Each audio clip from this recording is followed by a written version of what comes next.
Well, hello and welcome to the MLB show on the S.O.S podcast network. I'm your host for today, Tom Brown. It is opening day, the first real opening day. And Mark has shown up on the one day, hopefully just one day, IL. Not unlike Jackson Churio, who broke his hand. Mark's hand is fine. He's got either laryngitis or he fell in a bucket of paint. I'm not sure. He'll be around at some point. We could talk real quick about the game last night. Two huge blowouts, right? The Yankees won 7-0 over the Giants. That despite an Aaron Judge golden sombrero. So why was it two blowouts? Because, and I can't even tell you the score in this one yet. That 7-0 decision feels like a nail biter in comparison to the thrashing that Netflix's broadcast has received at the hands of the internet. I don't know if you want to talk about the washed out colors or the reinvented score bugs that nobody asked for or wanted. Bert Kreischer, for some reason, the fact that apparently Netflix thinks it's more interesting to cut away from game action to do various interviews, sometimes of the manager, sometimes of just random celebrities they've got milling about, um, than to show the game. But maybe we all learned something by missing out on the first ever ball strike challenge call in Major League history. I don't know. I tend to think that you probably don't need to be simulcasting an on the go production of an episode of Drive to Survive baseball version mid game. Maybe focus on the baseball before you start adding a bunch of other elements. Love to know what you guys think. The internet dominating Netflix on this one, by the way. The score, yeah, still incalculably large to nothing. Although Netflix, with the golden sombrero there, has a chance. When you think about it, 2 years ago, the Chicago White Sox lost 121 games. They got rid of their best player, and then came back last year and won, or pardon me, and lost only 102. So only one way to go from here. Netflix, keep your head up. Maybe get rid of some of your players. Maybe get rid of some of the B level, C level, D level celebrities, and just go out and play some baseball for the fans. It can't get any worse, from what I understand, than what we saw last night. That's probably enough negativity for right now. We did want to, even without Mark around, we did want to do the NL Central preview over under style. I know our legions of fans, our legions of listeners will have noticed we didn't get to it when we did the NL preview a few weeks ago now. Not because it's not interesting. In fact, I think it's the most interesting division in all of baseball, one that doesn't get talked about enough. We just ran out of time then. And so now we're going to do that today, starting as we have been doing with the team. We'll go through in the predicted order of finish in the division. So that means we're going to start with the Brewers. Lines via Yahoo, stats via, if we say them via Baseball Reference or Fangraphs, we'll note that. We've got the Brewers here. The over-under line set at 84.5. I'm hammering that over. We've seen them do this year in, year out in this era of Brewers baseball. The prediction market's not a whole lot of Brewers fans really out there, right? A smaller market, so the betting doesn't come in all that high. And the way that they build their team, it's more of a depth and death by 1,000 paper cuts kind of a team without maybe the massive star power that you see in other places. So that line just feels low. Interestingly, Fangraphs on their playoff odds, they have them at 82 wins, and yet I've got them winning the division again, significantly higher. They traded their ace, on the surface. You don't think that's going to be necessarily great, but they got a great return for him. Brendan Sprout is the one of the made returns. He's already in the rotation. They've also got Jet Williams, an infielder, outfielder, a kind of guy who's going to fit right in around them. Last year's offense was the best in the National League. And everybody's back. In fact, Wilson Contreras, William Contreras, one of the Flying Contreras brothers, had a down year by his standards. One of the best offensive catchers in baseball. Had a tough time last year with a broken finger. His finger's fine, actually, earlier today while wearing a studded, bedazzled, very sparkly belt. Had an RBI, two or three RBI double, a couple of walks and runs scored in the game today. We're not going to predict everything based on one day's worth of outcome, but yeah, his hand looks fine. He was terrific in the World Baseball Classic. He's healthy and looks like he's back to business. Jackson Churio, much like Mark, came up lame on opening day. He'll be out for a month, but in the big picture, this team is just too deep, too strong, and 84.5 is a little bit too low of a number. In this division, it's kind of the sun rises in the east, sets in the west. The Brewers are going to outperform their projections. We saw this for a long time with the Rays too, right? Back in the day before they've taken a turn down. And I just think overall, without the star power, without the big media market, they tend to not get quite enough respect for what they're doing. And what they're doing is just like having massive, massive useful depth that they can kind of weaponize. Pat Murphy loves to have pancakes, had sometimes quesadillas in his pocket. He's also got a bunch of stuff up his sleeve. Anytime he wants to do anything, he can platoon. He can play hit and run. His pitching staff is interchangeable. They've got 10 plus guys who could pitch in the rotation. They've got a bunch of upside. Jacob Mizorowski was their opening day starter, but they've also got just an army of guys behind him who will contribute out of the rotation and contribute out of the bullpen. And yeah, I think that until we see that this era of Brewers baseball is over, just continue to hammer the over on them.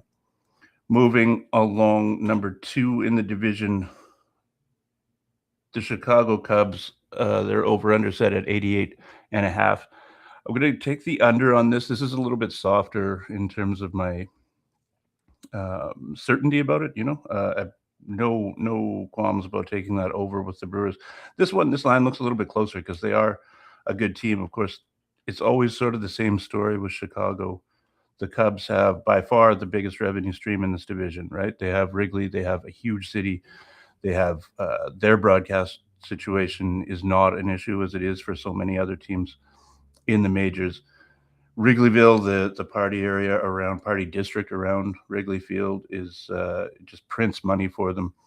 But owned by the Ricketts family, they don't really pump all of that back into payroll. They've spent enough money annually that nobody can kind of complain that they're actually cheap. They aren't, but they don't really ever go the extra mile, and it's been such, they had the makings of a dynasty 10 years ago with the team that broke the Billy Goat curse. And then they just sort of sold that off for parts. Essentially, not all of those guys aged the best.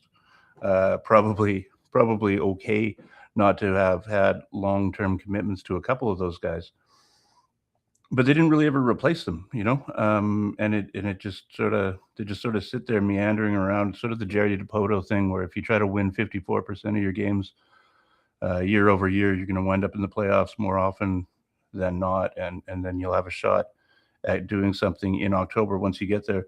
It just seems weird to me, right? Like last year, they made their big trade for Kyle Tucker. They traded Paredes. They traded prospects, and there was at no point any indication that they were even going to try to re-sign a superstar MVP candidate type player in his prime, and they didn't, right? But they did a good job this year in replacing him. Alex Bregman is here.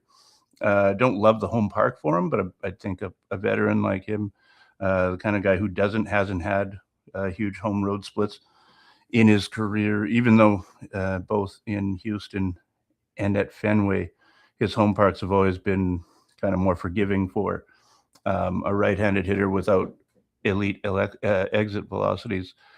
Yeah, I don't love the home park for him, as I said, but he's just the kind of contributor who makes a lot of contributions all over the field, and is noted. I think his legal name might be Veteran Presence Alex Bregman, or Noted Leader of Men Alex Bregman. All of that stuff certainly noted about him frequently. But like on paper, what are they getting? He's a guy who put up 3.5 wins above replacement via Baseball Reference last year, with a 128 on base plus slugging plus, a 128 OPS plus. That doesn't actually replace the production that Kyle Tucker gave them last year. That was 4.6 wins and a 143 OPS plus. So just on merit, there it is a bit of a downgrade on the field, even though that was a down year for Tucker. He still significantly outproduced Bregman in about 15 more games as well. But that's not the only big highlight driving move that or headline driving move that the Cubs made, because they also made a trade for Edward Cabrera, 6'5" pitcher formerly of the Marlins.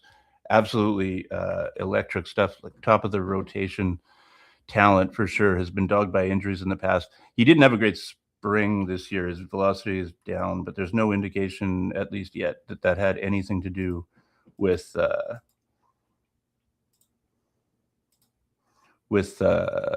injury of any kind. So I take that with a grain of salt. I'm not really worried about spring numbers unless they come with injury concerns, and there aren't there. So yeah, so those are two pretty good headline grabbing moves, right? Sort of always what the Cubs are doing. They're making the big splash, but do they do anything behind it? You know, they kept the rest of their infield depth this year. Nico Horner's still there, so that's good. But they're a little bit light, right? They're always just feel like they're one or two guys light. And to take an example, right?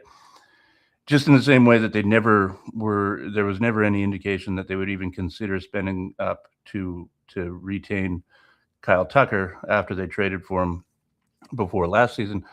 Why wouldn't a team with the financial resources that the Cubs have, a team that should be able to really step on the throats of this division, which is mostly smaller market teams and the Cardinals, who we'll talk about later, they could, with injury concerns in the outfield, which you could foresee long before, say, a Suzuki got hurt in the World Baseball Classic. By the way, it's just a thin team, right? Why wouldn't this be the team that would go out and sign, say, a Harrison Bader to be a fourth-ish outfielder? You can work your way to full-time at bats, to a full season's worth of at bats, as so many other teams do with four-man outfields, right? Why wouldn't this be a team that would even that would look at somebody like a Chris Bassett, who was sitting on the free agency list for till deep into the offseason? Those are the kind of moves that just flesh out a roster, right? Make the roster just that much deeper. And it would cost what, 25 million this year to have brought those two guys in. That's a lot of money for their competition. That would be a lot of money for the Brewers. That would be a lot of money for the Reds, for the Pirates. Not really the kind of amount of money that you see other big market teams who actually throw their weight around, like obviously the Dodgers, but even the Phillies, the Blue Jays, teams like that aren't afraid to kind of, you've got the big starry additions. Why don't you buy some insurance just in case everything else doesn't go the way you want it to? Those aren't the kind of, I mean, Chris Bassett, Harrison Bader, those aren't going to be headline grabbers, but they make sure that the headlines that you grabbed with Alex Bregman and with Edward Cabrera aren't empty, So I don't love that from a big picture. That's it. I mean, it's still a really good team, right? Say Suzuki's injury shouldn't be that long. 88.5 is a really fair place for the line. It wouldn't surprise me if they went over. I have low confidence saying under here, but we got to pick them all. So that's the choice here. And here, place not unlike Chicago weather-wise. It's terrible outside, and it's very nice at times like this to remember that it is baseball season. We've got the sound of the crack of a bat. You can almost smell the grass as I look over to a TV muted with a baseball game on it in the corner over here. You can almost smell the grass. You can feel like spring is coming, and you know what that means? It means it's time for a lot of us to be giving gifts to a lot of other people. You know, kids are going to be graduating various levels of school. Of course, so many of I'm sure you do. We all do know a lot of people who have birthdays coming up right around this time of year. Makes sense when you think about what the weather was like 9 months ago. Naturally, a lot of children being born this time of the year. And that means gift giving season. What better gift than sports cards? Right now at firstroundcollectibles.com, you can get 10% off whatever sports cards you want with the promo code sports10. That's firstroundcollectibles.com, promo code sports10. Baseball, basketball, hockey, football, wrestling, probably, whatever. Get 10% off with promo code SPORTS10 at firstroundcollectibles.com. It's always a nice gift, you know, because you're not only giving them something fun, that's something that might appreciate in value potentially, but you're sharing a memory. So that's always a nice gift. Yeah, firstroundcollectibles.com, promo code SPORTS10 for 10% off any sports card you want. Moving on to number 3 in the division. I'm not sure where you have this. I think this might be a bit of a surprise for some people, but I have the Pittsburgh Pirates likeliest to finish third in the division, and that's a big over on the 76.5 or 76.5 wins predicted by Vegas.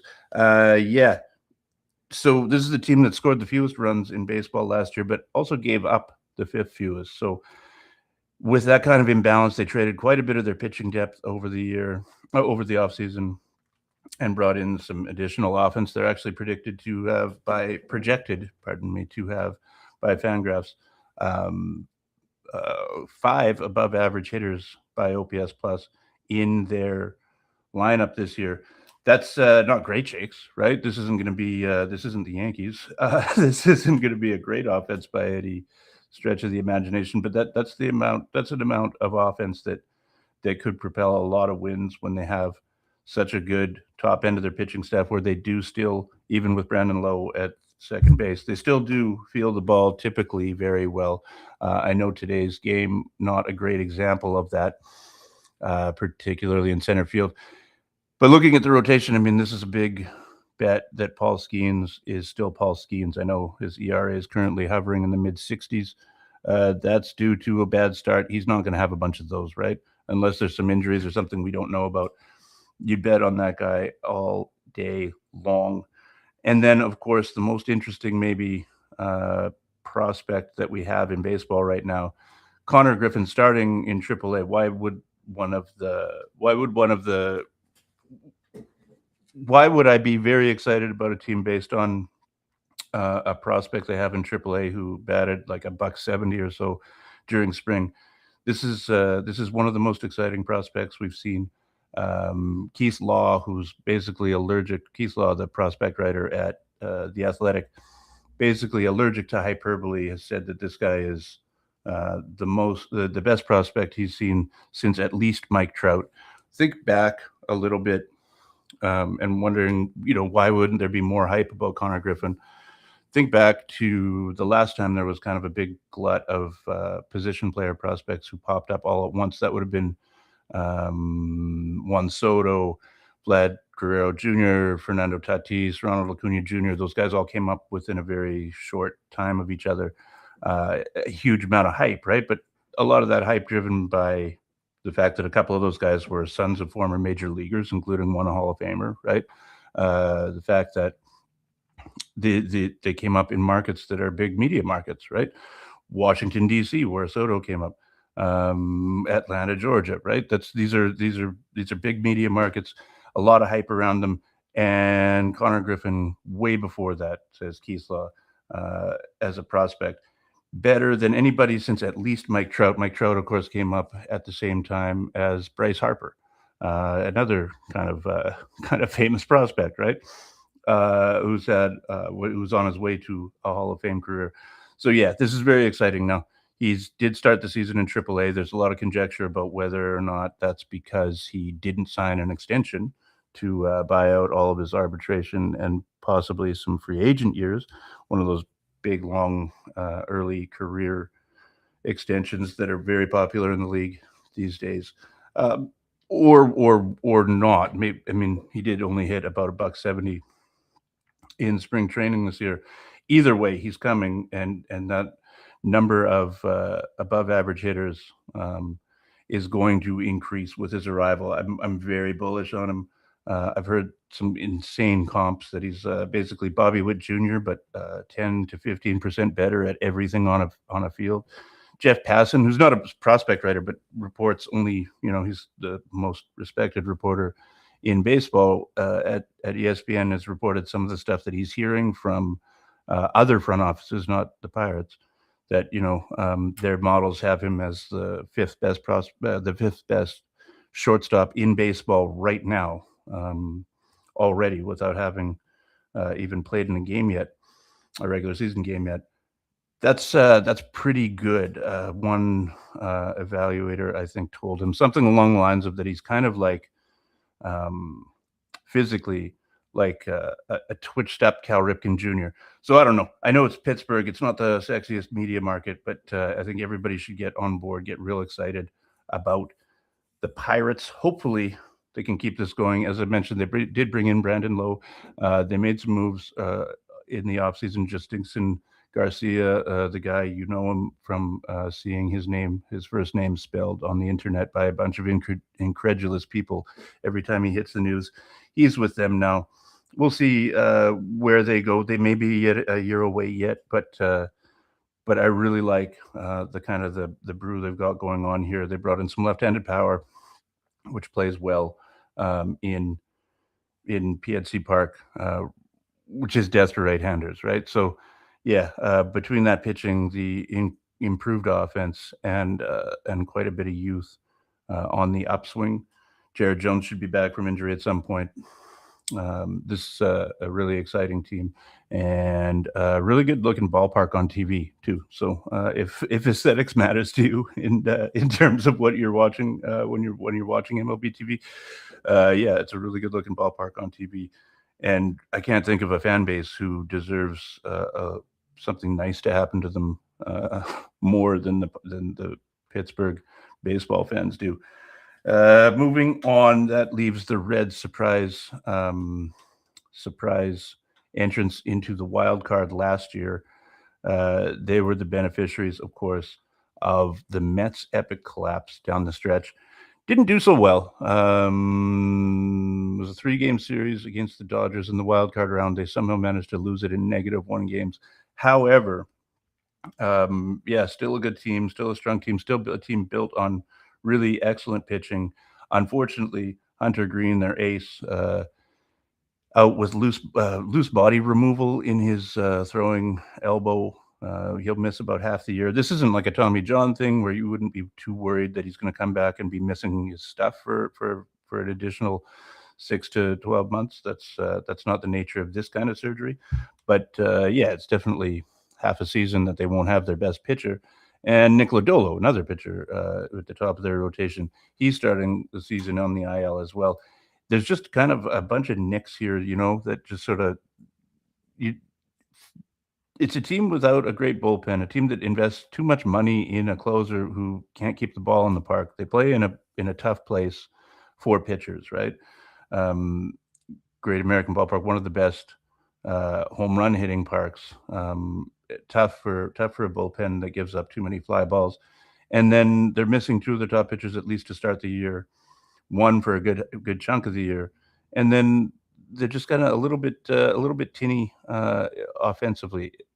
Eugenio Suarez is back in Cincinnati on a short-term and really affordable contract. Good for them.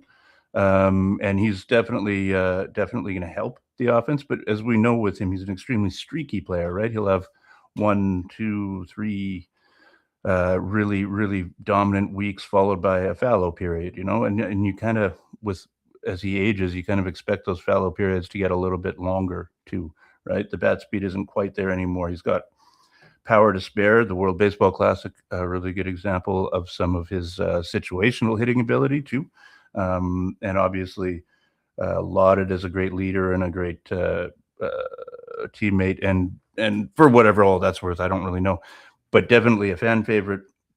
I just think this team, outside of him, outside of Sal Stewart, rookie who should be able to hit his way into kind of a positionless rookie, kind of utility player where you're just trying to minimize the damage his glove does to your defense by hiding him in a corner somewhere. But with the kind of bat that he's hit at every level, I'm saying all these positive things about them, right? Matt McLean had a great spring. Obviously, Ellie De La Cruz is still there. I'm not sure Ellie De La Cruz should or will run as much as he has previously, especially after the quad injury he suffered last season. Really wore him down in the second half. Kind of ruined some fantasy owner seasons, to be honest. But yeah, a good team, just a team that needed a few more things to go right than it looks like are going right for them right now. It's not that they can't win with this formula. It's that this formula requires an amount of dominance from their pitching that's just going to be really hard to come by without Hunter Green, without, at least for a brief time, Nick Lodolo. So yeah, hopefully it's still a fun time for them. It's a fun season for them because Tito Francona, their manager, you don't want to give him any reasons to retire. He's already retired a couple of times. And all baseball fans, regardless, even if you uh, can't stand the Reds, can't stand for some reason can't stand the Reds, but you can't stand say the Red Sox. Everybody loves Tito Francona, so hopefully he's around. He'll get the most out of this team. I just think there's probably not quite enough there, especially the with this division being as tough as it is. The Brewers are among the best teams in the National League, in my opinion. The Cubs are definitely very good, despite the under I took. I think the Pirates are much improved, and so with an unbalanced schedule, having tougher divisional opponents this year is just going to suppress their win total a little bit. I've got them at an under 82 and a half wins here. Bringing up the rear in the division, the St. Louis Cardinals. Yeah, that's a 69 and a half over underline. I'm taking the under very happily, very comfortably. Long term, I have no idea what they're doing. Should be year 3 of a rebuild. It's only officially year 1. I don't know what the point of giving previous general manager John Mozeliak a year's worth of um, runway last year was. I don't. It makes no sense. Chaim Bloom was already hired as their future GM.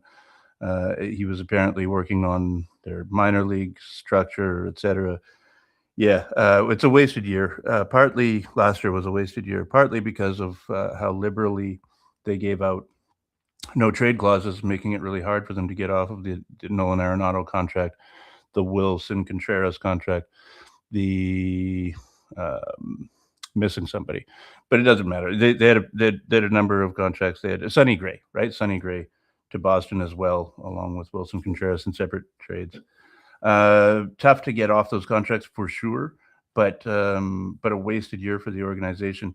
An organization that used to be known for being just a pipeline of average, above average major league talent, right? They were never a huge free agent team. They made good decisions in free agency, right?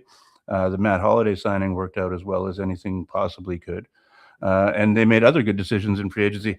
Letting Albert Pujols leave in free agency was another really good decision. It's not always about who you sign. Sometimes it's about who you don't sign.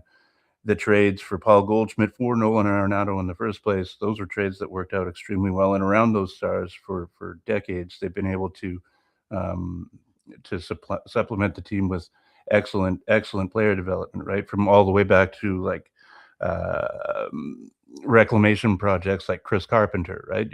Or to fully homegrown pitchers like Adam Wainwright. Michael Walk is still in the league. He came up with them. They had so many player development wins. Yadier Molina, right?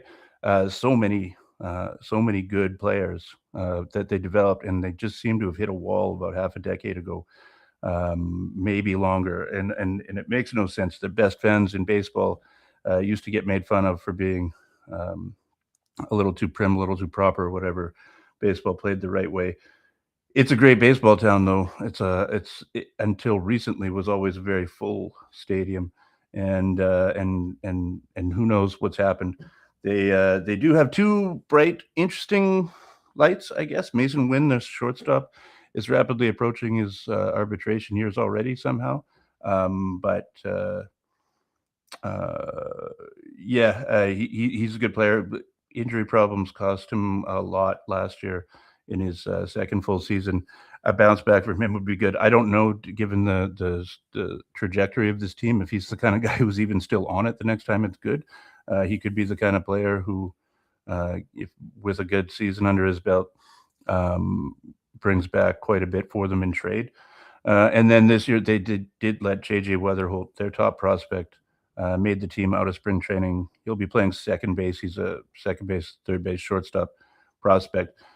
Between McGonigal, who we talked about yesterday in Detroit, Connor Griffin, who we talked about a few minutes ago in Pittsburgh, and JJ Weatherholt in St. Louis, really fun year for prospects making their major league debuts. They have no reason to try to win a bunch of games, which is good because they don't have a roster that will support that kind of an ambition anyway. This year is clearly a consolidation year. Anybody who plays well enough to will get traded. Not a good team. Easy under if you're trying to parlay a few of these. This one is one of the easiest and least interesting ones on the board. In what is, though, probably the most interesting division in baseball this year, even if it's one that people don't usually talk about. That's going to be pretty much it for me today, I believe. Thanks to Total Apex Sports for having us on board. Head to totalapex.sports.com. That's totalapexsports.com for the latest in NFL, NBA, NHL, MLB, tennis, you name it. They cover it. There's also totalapexmedia.com. They have a bunch of stuff too: health, wellness, astrology. Maybe you're interested in finding out what are those Capricorns up to right now. Are they in cahoots with the Leos? You can't trust them. Maybe you can. I don't know. I'm going to head to totalapexmedia.com and find out if I can trust those weird Sagittarians right now. Thanks very much for listening, watching, wherever it is that you get this. And if I ever have to do this without Mark again, I probably won't be so stilted and weird. It'll probably feel a little bit more normal. Anyway, thanks very much. Happy opening day. Go Jays tomorrow. And let me click some buttons.